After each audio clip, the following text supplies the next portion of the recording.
आपल्या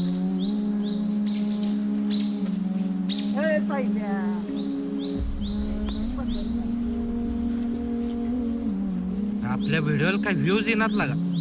अरे व्ह्यूजच आहेत. अरे येतील की आज ना उद्या. कधी पुढे जाणार आपण? सगळी पुढे चालल्यात लागा. असं वाटायला लागले पायाला कोण तर दगड बांधलाय आणि तिथंच एका ठिकाणी थांबलोय. प्रयत्न करतोय पण पुढं काही जातच नाही. तुला त्रास नेमका कशाचा व्हायला लागलाय? सगळी पुढे गेल्या याचा की आपण येतच आहे याचा? अरे भावा, प्रत्येकाची वेळ असते, प्रत्येकाचा काळ असतो. जी ती गोष्ट ज्या त्या वेळेत होतच असते. आपण टेन्शन नाही घ्यायचं. टेन्शन नाही घ्यायचं. अरे एवढा टॅलेंट आहे आपल्याकडे, तरी त्याचा काय उपयोग सांग बरं? किती कष्ट करायचं? टॅलेंट भावा, मला आयुष्यानं शिकवलेला एक धडा तुला सांगतो. तुमच्याकडे जर सातत्य असेल तर तुम्ही टॅलेंटवर मात देऊ शकता, 100% देऊ शकता. त्यामुळे मी तुला एक सांगतो की इथनं पुढं आपण सातत्यानं काम करूया. मग एक दिवस तूच सांगशील की कठीण होतं पण आपण करून दाखवलं.